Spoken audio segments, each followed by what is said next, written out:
Hello everyone, my self नवीन कुमार जैन और मेरे YouTube channel में आपका स्वागत है। यहाँ पर मैं आपको क्वांटिटेटिव एप्टीट्यूड से रिलेटेड डिफरेंट टॉपिक्स के वीडियोस मैं शेयर करूँगा, जिससे कि आपकी क्वांटिटेटिव एप्टीट्यूड की तैयारी अच्छे से हो सके।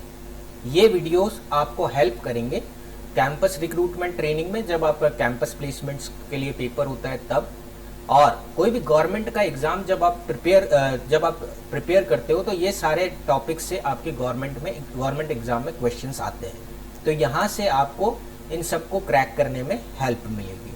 अगर आप कैट के लिए प्रिपेयर कर रहे हो तो कैट के लिए भी हम वीडियोस पोस्ट कर रहे हैं साथ के साथ। तो ये सारे टॉपिक्स वो हैं जो आपके किसी भी गवर्नमेंट सेक्टर में या कैंपस प्लेसमेंट्स के दौरान जब कंपनी आती है तो सबसे पहला पेपर होता है।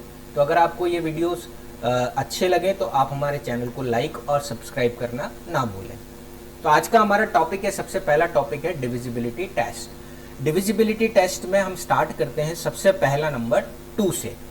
सबसे पहला नंबर लेते हैं हम 2, और इसमें हमने एक पैटर्न फॉलो किया है, वो है 2, 4 और 8। हमने ये पैटर्न क्यों लिया है, देखिए चेक कीजिए। 2 में क्या होता है, अगर आपका लास्ट डिजिट वो इवन है तो वो नंबर जो है वो 2, 4 या 8 से 2 से डिवाइड होगा। यानी कि अगर आपका लास्ट डिजिट 2 है या 4 है, मतलब इवन नंबर है, तो वो आपका नंबर 2 से डिवाइड हो जाएगा।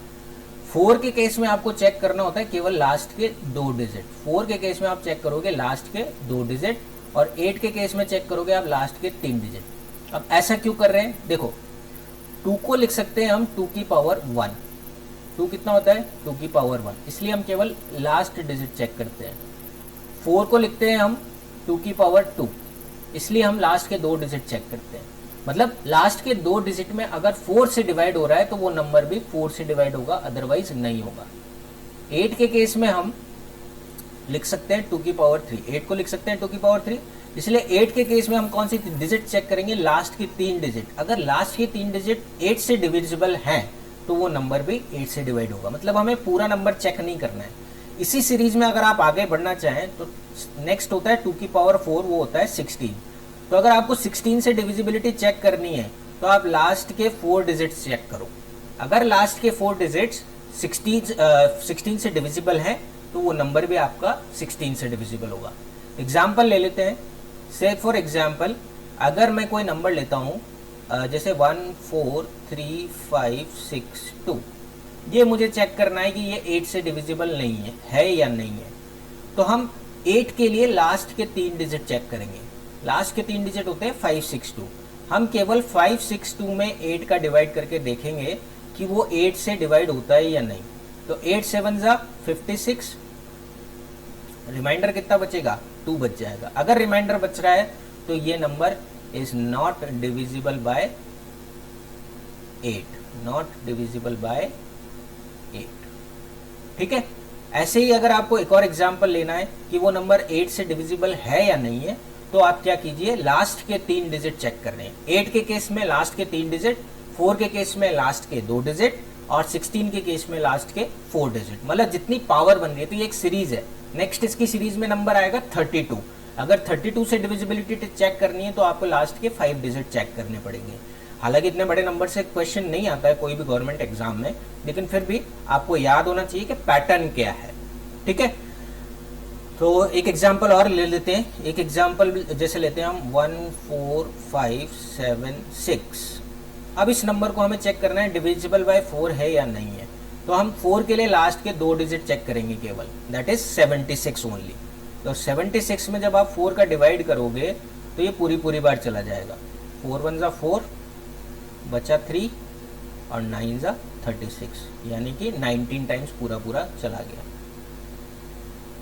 तो ये नंबर 76 4 से डिविजिबल है, तो ये पूरा नंबर 4 से डिविजिबल है। पूरा नंबर चेक करने की जरूरत नहीं है।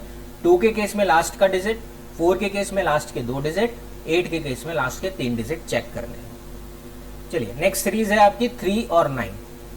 3 के केस में आपको क्या करना है, अगर sum of the digits of the number is divisible by 3 है तो वो 3 से डिवाइड होगा, और अगर sum of the digits of the number is divisible by 9 है तो वो 9 से डिवाइड होगा। ठीक है। तो आपको क्या करना है, आपको ट्रिक है यहाँ पर। 3 और 9 के लिए आप सम मत कीजिए डिजिट्स का, आप सम करने की जगह आप क्या कीजिए, आप डिजिट्स को कट करना स्टार्ट कीजिए। जैसे मैं एक एग्जांपल लेता हूँ, जैसे कोई नंबर है जैसे 1754356, ये मुझे चेक करना है कि ये 3 से डिविजिबल है या नहीं। तो हमें क्या करना है, हमें सारे डिजिट्स का ऐड नहीं करना है। देखो सारे डिजिट्स का ऐड करोगे तो ऑब्वियसली आपको टाइम ज्यादा लगेगा।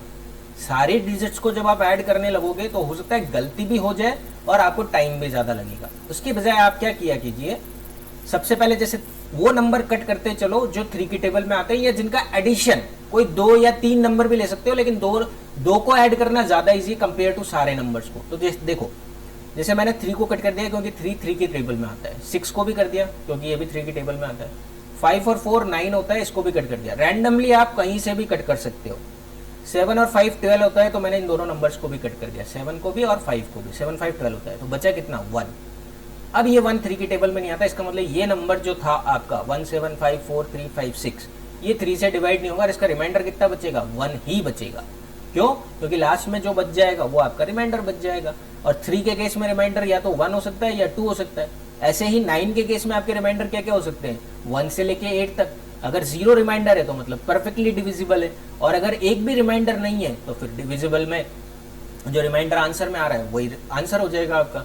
जैसे एक और एग्जांपल लेता हूं मैं, 9 से चेक करते हैं। जैसे 4 3 5 6 4 6 2 5 8, ये कोई बड़ा सा नंबर है।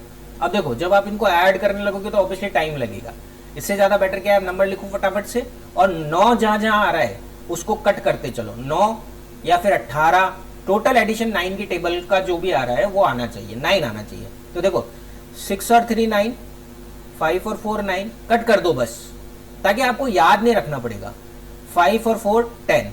अब देखो 6 और 2 8 और 8 16, 3 डिजिट आपको ऐड करने पड़े। 3 डिजिट ऐड करना है या पूरी सारी इतनी सारी डिजिट ऐड करना, कौन सा ज्यादा इजी है? ऑब्वियसली 3 डिजिट ऐड करना इजी है। इसलिए 6 और 2 8, 8 और 8 कितना होता है 16। अब देखो 16 में जब आप 9 का डिवाइड करोगे तो कितनी बार जाएगा, 1 बार, और रिमाइंडर कितना बचेगा 7। तो जो रिमाइंडर इस केस में बचेगा वही रिमाइंडर इस नंबर को 9 से डिवाइड करने के बाद बचेगा। तो इस नंबर को 9 से डिवाइड करने के बाद रिमाइंडर कितना बचेगा, 7 बचेगा। और ये नंबर ऑब्वियसली 9 से तो डिविजिबल है ही नहीं, क्योंकि रिमाइंडर कितना आ रहा है, 7 आ रहा है। तो 3 और 9 के केस में आपको क्या करना है, डिजिट्स को कट करते हुए चलना है। एक एग्जांपल और ले लेते हैं छोटा सा, 1754932।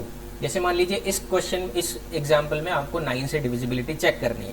तो देखो 9 कट आउट हो गया, सबसे पहले तो 9 को कट किया, 5 और 4 9 हो गया, 7 और 2 9 हो गया। अब बचा कितना, 1 और 3, तो 4 बचा। 4 9 में 4 में 9 का डिवाइड करोगे तो कितना बचेगा, 4 ही बचेगा। इसलिए इसका रिमाइंडर भी कितना हो जाएगा, रिमाइंडर 4 हो जाएगा। और ये जो है ये 9 से डिविजिबल नहीं है, 9 से डिविजिबल नहीं है। ठीक है, अब इसी सीरीज में आगे बढ़ते हैं। देखो हमने 2 ले लिया, पहले केस में लिया हमने 2 4 और 8 3 नंबर। उसके बाद दूसरे केस में लिया हमने 3 और 9। अब नेक्स्ट आते हैं 5 और 0। ये बहुत इजी है। 5 के केस में आपको लास्ट डिजिट चेक करना है और 10 के केस में भी लास्ट डिजिट चेक करना है। अगर लास्ट डिजिट 0 है तो 10 से डिविजिबल है, अगर लास्ट डिजिट 0 या 5 में से कोई एक है तो 5 से डिविजिबल है। ये बड़ा इजी है, इसमें कोई ज़्यादा बताने वाली बात नहीं है, और इसका डिविजिबिलिटी टेस्ट पूछा भी नहीं जाता है जनरली क्वेश्चंस में। ठीक है, आगे बढ़ते हैं। इसके बाद के नंबर्स आपके थोड़े से इंपॉर्टेंट है। यहाँ पर जो सारे नंबर मैंने लिए हैं वो हैं 6, 12, 18 और 24। ये एक सीरीज है। एक्चुअली क्या है, देखो 6 जो है 6 के फैक्टर्स है। 6 के लिए आपको डिविजिबिलिटी किस से चेक करनी है, 6 के लिए आपको डिविजिबिलिटी चेक करनी है 2 से और 3 से, दोनों से। मतलब 6 के फैक्टर क्या होते हैं, 6 को आप क्या लिख सकते हो, देखो 6 को लिख सकते हैं हम 2 into 3। वैसे तो 1 into 6 भी लिखा जा सकता है, लेकिन 2 into 3 लिखेंगे। और क्यों? क्योंकि 2 और 3 दोनों का इंडिविजुअल डिविजिबिलिटी टेस्ट डिफाइंड है, इसलिए हम 2 और 3 लिखेंगे। ऐसे ही 12। अब 12 के लिए फैक्टर्स 1 और 12 भी होता है, वो तो लिखना ही नहीं है ऑब्वियसली, क्योंकि 12 का तो हम चेक ही कर रहे हैं। 2 और 6 भी होता है, लेकिन 6 के केस में आपको वापस 2 और 3 पर जाना पड़ेगा। तो ये भी हम नहीं यूज में लेंगे, ये भी नहीं यूज में लेंगे, 2 और 6 भी नहीं लेंगे। 6 के केस में क्या, 12 के केस में क्या लेंगे, 3 और 4 यूज में लेंगे। क्यों? क्योंकि 3 का भी डिविजिबिलिटी टेस्ट डिफाइन है और 4 का भी डिविजिबिलिटी टेस्ट डिफाइन है। इसलिए 6 12, 18 ऐसे नंबर्स जिनके फैक्टर्स हो रहे हैं, मतलब ये फैक्टर्स हैं सारे के सारे, इनका डायरेक्ट डिविजिबिलिटी टेस्ट नहीं है, लेकिन इनके फैक्टर्स का इंडिविजुअल डिविजिबिलिटी टेस्ट डिफाइंड है। ऐसे नंबर्स हैं इनका इंडिविजुअल का डिविजिबल, इनके फैक्टर्स के इंडिविजुअल डिविजिबिलिटी टेस्ट डिफाइंड है। जैसे यहाँ देखो 2 का 9 का दोनों का डिफाइंड है, 18 के केस में 2 और 9 लेंगे। अब 18 के केस में 3 और 6 नहीं लेंगे, 3 और 6 ले लेंगे तो फिर आपको 6 के लिए वापस से आपको आगे जाना पड़ेगा 2 और 3 के बाद। तो इसलिए 18 के केस में हम लेंगे 2 और 9, क्योंकि 2 का भी इंडिविजुअल डिविजिबिलिटी टेस्ट डिफाइंड है और 9 का भी। ये जो प्रीवियस नंबर्स लिए हैं हमने, ये सारे इनके इंडिविजुअल डिविजिबिलिटी टेस्ट होते हैं। 2 का है, 4 का है, 8 का है, 3 का है, 9 का है, ऐसे 16 का भी है, जैसे मैंने आपको फर्स्ट केस में बताया। फिर 24 के केस में हम क्या लेंगे, 3 और 8 लेंगे, ठीक है। इसके रिलेटेड एग्जांपल मैं आगे लूंगा, अभी इससे थोड़ा सा हम बाहर निकलते हैं, क्योंकि ये फैक्टर्स है, तो इसके केस में आपको एग्जांपल से ही समझ में आएगा। यहाँ हम एग्जांपल अपने मन से नहीं बना सकते, तो इसके लिए हम पर्टिकुलर एग्जांपल्स लेंगे जहाँ पर आपका डिविजिबिलिटी टेस्ट अप्लाई हो रहा होगा। तो 24 के केस में आपको 3 और 8 लेना है। ऐसे अगर मैं एक और नंबर ले लूँ जैसे 72 के केस में आपको 8 और 9 लेने हैं। मतलब ऐसे फैक्टर्स कंसीडर करो जिनका इंडिविजुअल डिविजिबिलिटी टेस्ट डिफाइंड हो।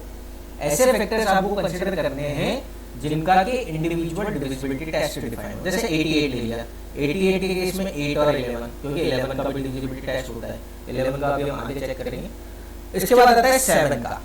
7 के केस में वैसे तो आपको ये स्टेप्स इजी हैं, ज़्यादा कोई डिफिकल्ट नहीं है, लेकिन ज़्यादा कोशिश कीजिए कि आप 7 से डायरेक्टली चेक कर लीजिए, क्योंकि जितना आप इतने स्टेप्स को फॉलो करेंगे, तो एक तो स्टेप याद रखना, जब आप याद रख के इनको अप्लाई करोगे तो हो सकता है स्टेप में गलती हो सकती है, इसलिए ज़्यादा बेटर है आप 7 से डायरेक्टली चेक कर लीजिए। लेकिन फिर भी हम आपको इसको एक्सप्लेन कर देते हैं। इसको एक्सप्लेन करने के लिए कुछ नहीं है, देखो जैसे कोई एक नंबर ले लेते हैं 35714, जैसे ये आपको चेक करना है कि ये आपका डिविजिबल है 7 से या नहीं है। तो आप क्या करिए, लास्ट का डिजिट लीजिए। सबसे लास्ट का डिजिट क्या है यहाँ पर, 4, ये हमने उठाया। इसको करना है अपने को क्या, डबल। सेकंड स्टेप में क्या करना है, डबल करना है, और जो बचा हुआ नंबर है, बचा हुआ नंबर क्या है 3571, इसको डबल करके यहाँ से सब माइनस करना है। तो 3571 में से आपको क्या माइनस करना है, 8 माइनस करना है। तो देखो क्या आ गया, और ये प्रोसेस आपको बार बार फॉलो करना है। 11 में से 8 गया तो बचा 3, 3563, ठीक है। अब ये वापस लास्ट का डिजिट कितना आया, 3, इसको आप डबल कीजिए, कितना हो जाएगा 6, और यहाँ माइनस कर दीजिए, कितना आ जाएगा 0, तो 350 बच जाएगा। अब वापस से इस साइड में कर रहा हूँ, 350, लास्ट का डिजिट लो, कितना है 0, डबल करो 0, कितना आया 35। अब आप चेक कर लो, या यहीं चेक कर लो, अगर नहीं चेक हो रहा है यहाँ पर तो आप डबल करके वापस कर सकते हो। ऑब्वियसली यहीं चेक करना पड़ेगा, क्योंकि जब आप डबल करोगे और वापस माइनस करोगे तो थोड़ा सा माइनस में चला जाएगा आंसर। तो बस अब आपको चेक हो जाएगा, क्योंकि 7 की टेबल आपको पता होनी चाहिए डिविजिबिलिटी टेस्ट चेक करने के लिए। तो 35 में 7 का डिवाइड होता है या नहीं, ऑब्वियसली 35 में 7 का डिवाइड होता है, इसलिए ये क्या हो जाएगा, ये आपका डिविजिबल है किससे, 7 से। तो ये नंबर आपका 7 से डिविजिबल है। एक और एग्जांपल ले लेते हैं, 14728 लेट्स टेक दिस एग्जांपल। तो लास्ट डिजिट को पिक करो 1, डबल करो और माइनस करो रिमेनिंग में से, कितना बचा 14726, ठीक है। इसके बाद यहाँ से अब आपको क्या करना है, सबसे पहले 6 को पिक करो, 6 का डबल करो, हो गया 12, माइनस करो, बच गया 0614, फिर आप 0 लो, डबल करो, कितना आ जाएगा 146, फिर 6 लो, डबल करो, कितना आ जाएगा 12 करके माइनस करोगे तो बचेगा 2। ऑब्वियसली 7 की टेबल में 2 तो आता ही नहीं है, इसलिए ये 2 ये डिविजिबल नहीं है, ठीक है। तो 7 का ज़्यादा बेटर है अगर आप डायरेक्टली चेक करो तो, और अगर आप स्टेप से चेक करना चाहते हैं तो स्टेप से भी चेक कर सकते हैं, कोई इशू नहीं है, ठीक है। आगे बढ़ते हैं 11 के लिए आपको क्या करना है कि sum of digit at odd place and sum of digit at even place, ये ध्यान में रखना है। अब इसमें आपके ऑड प्लेस इवन प्लेस कोई सा भी ले सकते हो, ऐसा कोई जरूरी नहीं है कि मेरे लिए जो इवन प्लेस ऑड प्लेस, वैसे तो सबके लिए even place odd place same ही होगा, लेकिन ऐसा कोई जरूरी नहीं है। आप पहला मतलब ऑल्टरनेट नंबर्स लेने हैं, कुल मिला के बात यह है, जब आपने पहला ले लिया तो एक छोड़ के तीसरा ले लो, फिर एक छोड़ के 5वां ले लो, फिर एक छोड़ के 7वां ले लो, और उन सबको ऐड कर दो। ऐसे ही जो बच गए अब उन सबको ऐड कर दो और दोनों को आपस में माइनस कर दो, और जो रिजल्ट आना चाहिए वो आना चाहिए 0 या फिर 11 की टेबल में से आना चाहिए। जैसे मैं एक एग्जांपल ले लेता हूँ, यहाँ पर हमने एक एग्जांपल भी लिया है इसके लिए, ये देखिए ये एक एग्जाम्पल है। अब जैसे आपको ये इतना बड़ा नंबर है, ये आपको चेक करना है कि ये 11 से डिविजिबल है या नहीं है। देखो ऑप्शन में या तो 11 है या 3 है, तो 3 के लिए भी चेक करेंगे और 11 के लिए भी चेक करेंगे। पहले 11 के लिए चेक कर लेते हैं। 11 में देखो सबसे पहले मैंने लिया है 3, तो ये सब ऐड करने पड़ेंगे आपको। 3 और 1 4 और 1 5। ये एग्जाम्पल वैसे केवल थोड़ा सा 3 1 के रिपीटेशन है, इसलिए थोड़ा सा ये एग्जाम्पल ज़्यादा कोई हार्ड एग्जाम्पल नहीं है, बस केवल देखने की एरर है, तो थोड़ा सा गलती हो सकती है, बस वही है इस एग्जाम्पल में। तो 3 + 1 4, 4 + 1 5, 5 और 3 8, 8 और 1 9, 9 and 1 10, 10 and 3 13, 13 and 1 14, then 15, then 16 17 18 and 19। अब देखो यहाँ एडिशन तो 11 के लिए करना ही था, तो 3 के लिए भी आप डायरेक्टली आपका आ ही जाएगा यहाँ से। तो एक नंबर का एडिशन तो हुआ है 19, मतलब एक जैसे प्लेस किया। अब आप इसको इवन बोल लो चाहे ऑड बोल लो, कुछ लोग इधर से शुरुआत करेंगे तो इवन हो जाएगा, कुछ लोग इधर से शुरुआत करेंगे तो ऑड हो जाएगा, हो सकता है। ठीक है, फिर आप जो बच गए 1 4 5। अब देखो मैं एक काम करता हूँ, कलर चेंज कर लेता हूँ तो ज़्यादा ईजी हो जाएगा आप लोगों के लिए। एक सेकंड होल्ड कीजिए, हमने ले लिया रेड कलर। अब देखिए यहाँ से हो गया 1, सॉरी ये वाला नहीं, ये वाला 1 3 4 5 6 7 8 9 10 11 12 13 14 15 और 16। तो 19 - 16 ये कितना हो गया, 3 बचा। अब क्या 11 के टेबल में 3 आता है क्या? नहीं आता है, तो ऑब्वियसली ये नंबर किससे डिविजिबल नहीं है, तो 11 से डिविजिबल नहीं है। और अब इसके लिए हम 3 का डिविजिबिलिटी टेस्ट लगाएंगे, तो 3 के लिए आपको वापस से पूरा ऐड नहीं करना है। देखो दोनों बार अपन ने ऐड तो निकाल ही लिया, अब 19 + 16 करना है। ऐसा मत देखना कि 19 - 16 करके 3 आ गया तो 3 से डिविजिबल हो जाएगा, नहीं। 19 + 16 करो, 19 + 16 करोगे तो कितना आएगा 35, और 35 3 से डिविजिबल है क्या? 35 3 से डिविजिबल नहीं होता है। ऑब्वियसली या आप चेक कर सकते हो 3 तो डिवाइड हो जाएगा लेकिन 5 नहीं होगा, और रिमाइंडर कितना आ जाएगा 2। तो इसलिए ये 11 और 3 दोनों से डिविजिबल नहीं है। सो इसका आंसर हो जाएगा आपके पास डी ऑप्शन। ठीक है, तो ये 11 का डिविजिबिलिटी टेस्ट हो गया। अब हम कुछ क्वेश्चन सॉल्व कर लेते हैं। जैसे एक क्वेश्चन है यहाँ पर आपको दिया हुआ है 2176A34B, ये जो है ये 72 से डिविजिबल है। तो मैंने क्या बताया, 72 के वो फैक्टर करने हैं जिनका कि इंडिविजुअल डिविजिबिलिटी टेस्ट डिफाइन हो। तो 72 के फैक्टर्स क्या हो गए, 8 और 9। अब सबसे पहले 8 का डिविजिबिलिटी टेस्ट लगाओ। 8 का डिविजिबिलिटी टेस्ट किस में लगेगा, लास्ट के 3 डिजिट में, यानी कि 34B में। 34B में किसका डिवाइड हो जाना चाहिए, 8 का। तो 8 4 जा 32, सबसे पहले तो 4 टाइम्स जाएगा, फिर उसके बाद आएगा 2B। अब कितने टाइम्स जाएगा, ऑब्वियसली देखो 8 की टेबल में ऐसा लेना है जो 20 की सीरीज में आ रहा हो, और 2B है, ये B है, 6 नहीं है। तो 8 3 जा 24 होता है। देखो 8 2 जा 16, तो 16 तो होगा नहीं क्योंकि 20 से ज़्यादा, क्योंकि 8 से तो डिविजिबल करना ही करना है। तो यहाँ से जब आप कंपेयर करोगे, रिमाइंडर कितना चाहिए आपने को, 0 चाहिए, तो B की वैल्यू कितनी हो जाएगी आपके पास, 4 हो जाएगी। ठीक है, तो सबसे पहले 8 का डिविजिबिलिटी टेस्ट लगाया।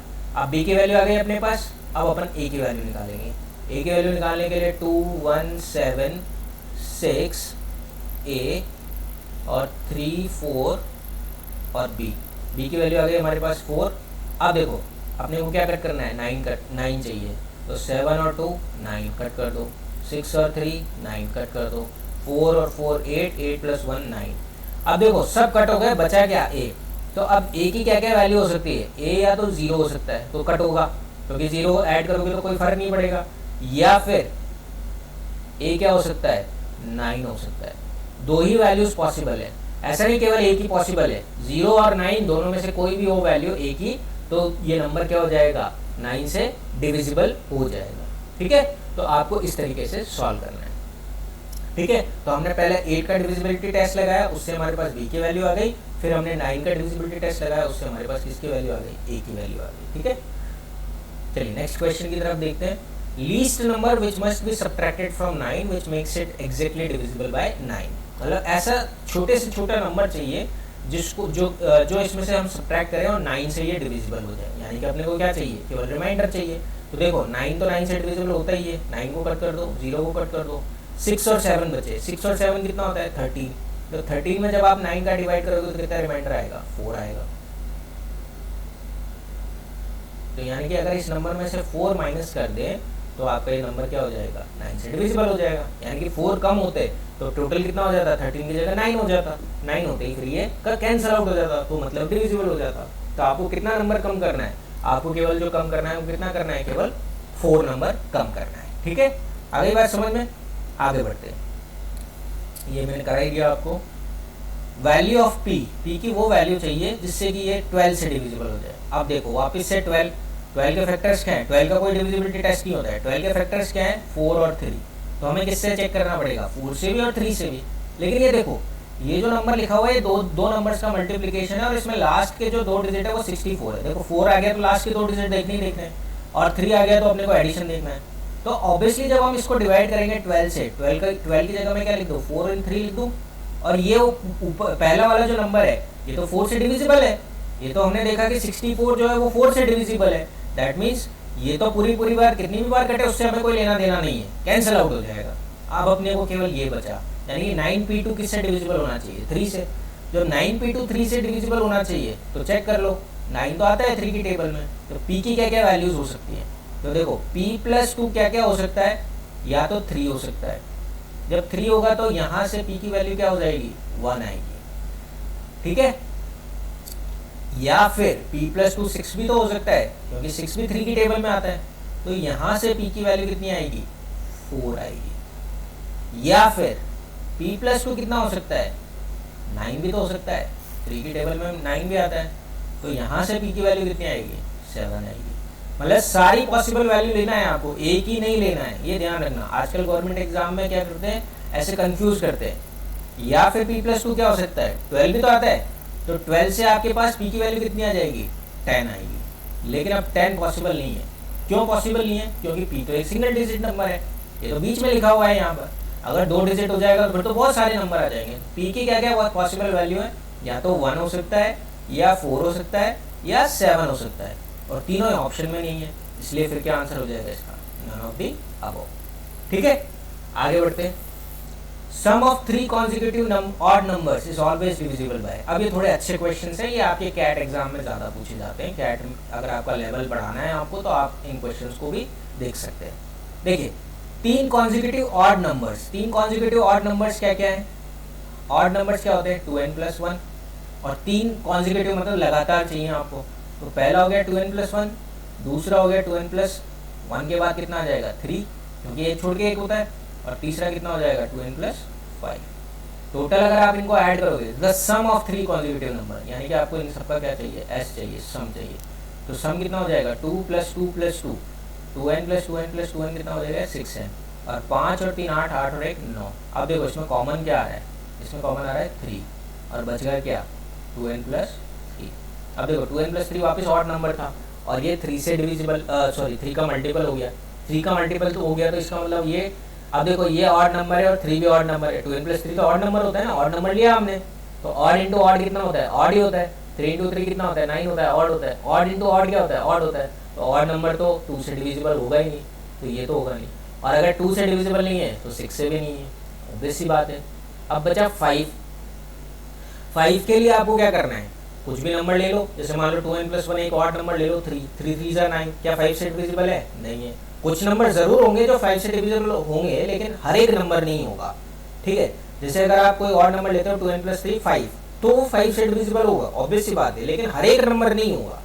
और हर एक नंबर किससे डिविजिबल होगा 3 से, तो हर एक नंबर डिविजिबल होगा, क्योंकि कॉमन क्या आ रहा है 3 आ रहा है यहाँ पर। इसलिए ये केवल और केवल 3 से डिविजिबल है, बाकी नंबर से डिविजिबल नहीं है। समझ आ गया होगा बात आपको, क्योंकि देखो ये ऑड नंबर था, ये तो हमने कंफर्म कर दिया, क्योंकि ये 3 ऑड नंबर है और 2n+3 भी क्या है ऑड है, और ऑड इंटू ऑड क्या होता है ऑड ही होता है।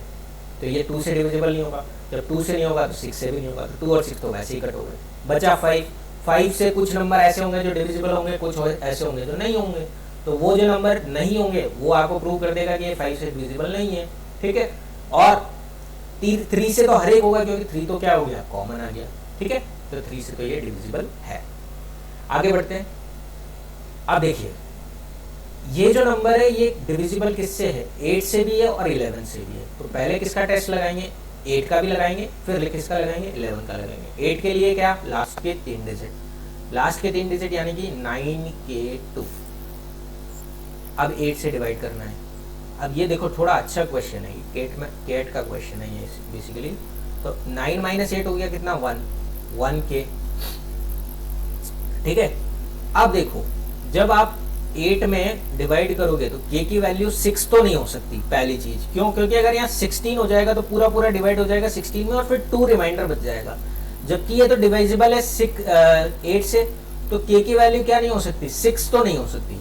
समझ आ रही बात, क्योंकि अगर आप यहाँ 6 रख दोगे तो ये हो जाएगा क्या, 1 6 16, और 8 2 जा 16, ये तो पूरा डिवाइड हो जाएगा, 0 बच जाएगा, और 8 2 नीचे आ जाएगा रिमाइंडर में, तो फिर वो गलत हो गया, क्योंकि फिर तो 8 से डिविजिबल नहीं हुआ, तो इसलिए k तो 6 नहीं हो सकता। अब यहाँ पर हमें k की सारी वैल्यू चेक करनी पड़ेगी। अब जैसे 0 रखते हैं, जब आप k की वैल्यू 0 रखोगे तो यहाँ कितना आएगा, 1 0। 1 0 में जब 8 का डिवाइड करोगे तो आएगा 8, बचेगा 2, और एक 2 और ऊपर से लिख रहा है तो 22 हो जाएगा। फिर 22 में वापस 8 का डिविजिबल नहीं हो सकता, तो 0 भी नहीं हो सकता।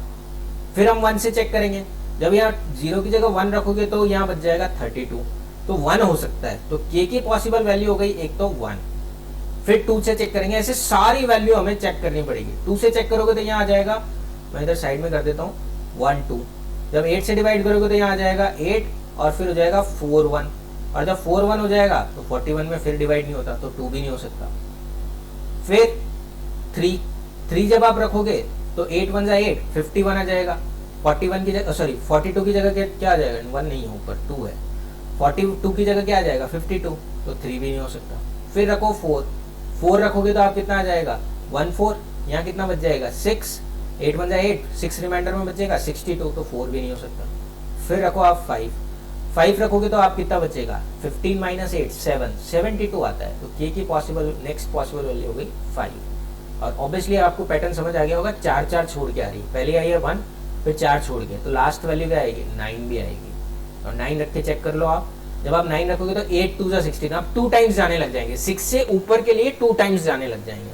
जब 2 टाइम्स जाने लग जाएंगे तो 19 माइनस 16, तो कितना बचा, 3, तो 32 में तो जाता ही है। तो k की वैल्यू क्या क्या पॉसिबल है, 1 है, 5 है और 9 है। लेकिन ये सारी वैल्यूज पॉसिबल है या नहीं, ये भी चेक करना है। ठीक है, अब आप 11 के लिए चेक करो। अब k की वैल्यू पहले मैं रखता हूँ 1, 3 केस बनाता हूँ। पहला केस है मेरे पास में क्या, 1। जब 1 रखूंगा तो a की वैल्यू क्या होगी, a।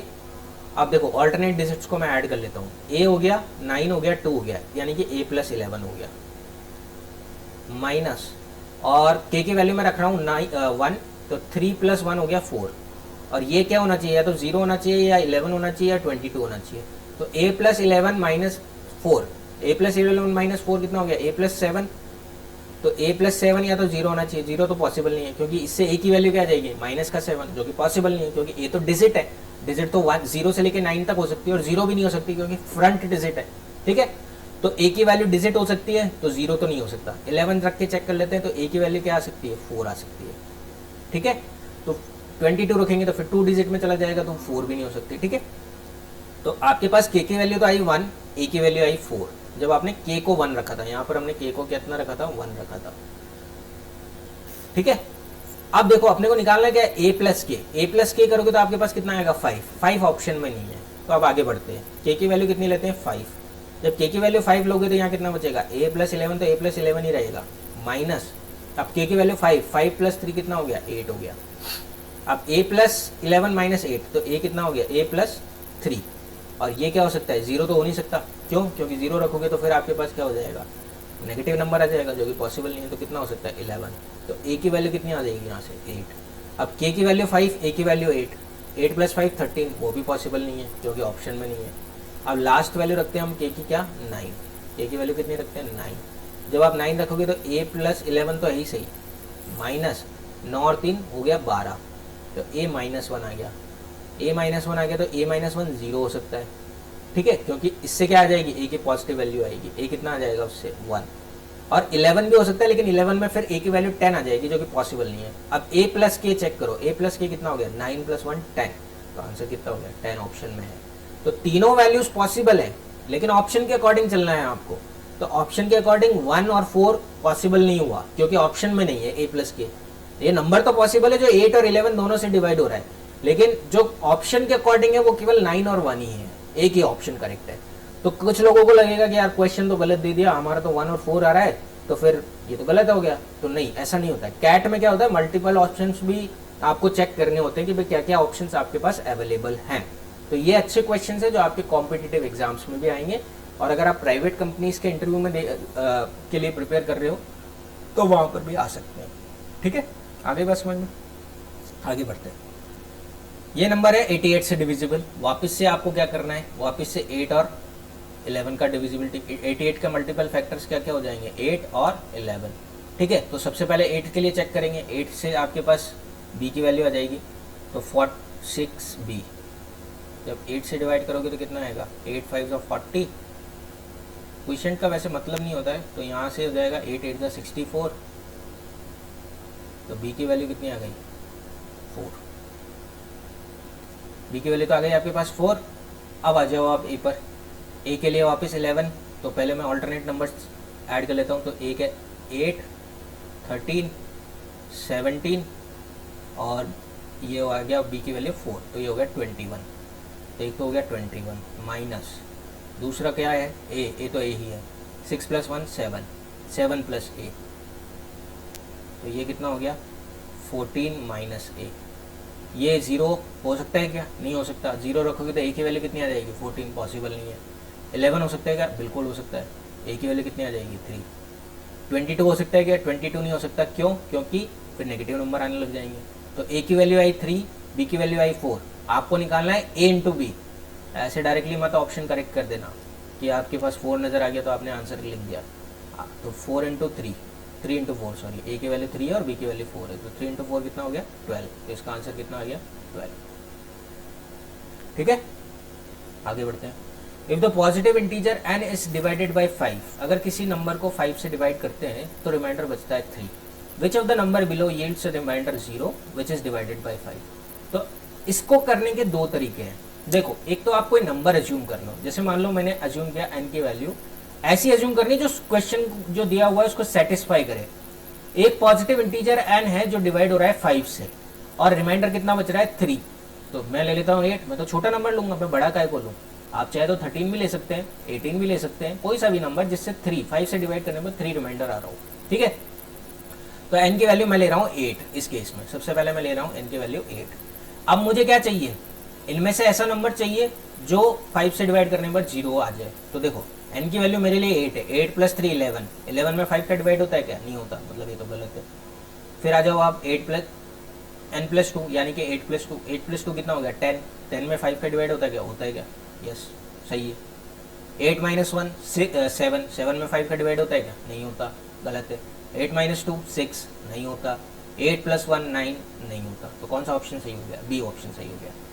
ये तो हो गया ऑब्जेक्टिव मेथड, मतलब शॉर्ट ट्रिक टाइप मेथड। अगर आपको कॉन्सेप्ट से सही सॉल्व करना है तो क्या करना है, देखो एक पॉजिटिव इंटीजर n है जो 5 से डिवाइड करने पर 3 बचाता है।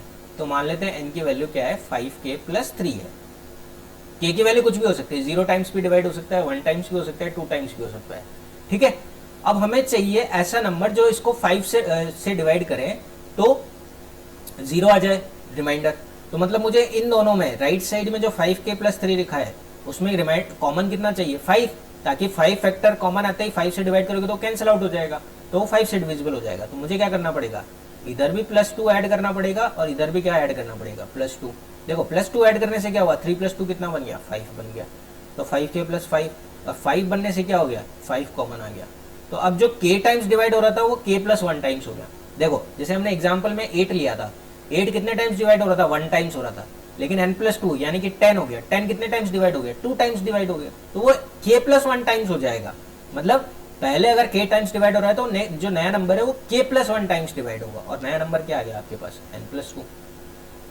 ये आपका आंसर होगा। ठीक है, ऐसे क्वेश्चन जो हैं आपके अच्छे क्वेश्चन है। चलिए, thank you so much for watching the video. अगर आपको वीडियो पसंद आया हो तो हमारा चैनल जो है वो लाइक और सब्सक्राइब करना ना भूलें।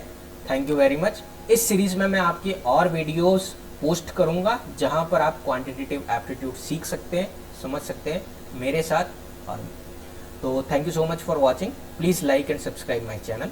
Thank you.